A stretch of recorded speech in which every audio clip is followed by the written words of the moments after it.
শোক এবং মানুষের যে হিড়িক সেটি আমরা দেখতে পাচ্ছি বেগম খালেদা জিয়ার যে কবরস্থানটি রয়েছে সেখানে। তাকে গতকালকে সমাহিত করা হয়েছে এবং আজকে আমরা দেখতে পেয়েছি একাধারে যেমন তার কবরকে কেন্দ্র করে মানুষ এসে মোনাজাত করছে, কোরআন তেলাওয়াত করছে, অপরদিকে কিন্তু আমরা দেখেছি সেলফির যে হিড়িক সেটি কিন্তু শুরু হয়েছে এবং প্রত্যেকটি মানুষ কিন্তু এসে মুঠোফোনে আগে কিন্তু সেলফি তুলছে।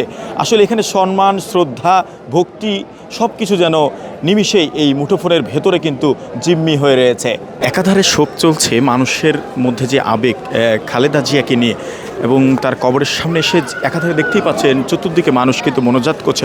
অপরদিকে আপনাদেরকে যেমনটি দর্শক বলছিলাম যে সেলফির যে হিড়িকটি সেটি কিন্তু পড়েছে এবং এটি নিয়ে কিন্তু দেখতে পাচ্ছেন যে মানুষ একাধারে কান্না করছে, শ্রদ্ধা জানাচ্ছে, সম্মান জানাচ্ছে। অপরদিকে কিন্তু মানুষের মধ্যে অনেকেই কিন্তু এসে দেখতেই পাচ্ছেন মোবাইলে সেলফি নিয়ে ব্যস্ত, হাসাহাসি নিয়ে ব্যস্ত এবং কবরের সামনে আসলে এটা কতটুকু যৌক্তিক সেটি নিয়ে কিন্তু এখন প্রশ্ন উঠেছে জনমনে। এবং দর্শক দেখতে পাচ্ছেন যে এই মোবাইল নিয়ে কিন্তু মানুষের যে ব্যস্ততা, তারা আসলে এখানে শোকের দিনে তারা এসে কবরের সামনে এসে মোনাজাত করার বদলে কিন্তু দেখতে পাচ্ছেন যে সেলফি নিয়ে ব্যস্ত রয়েছে।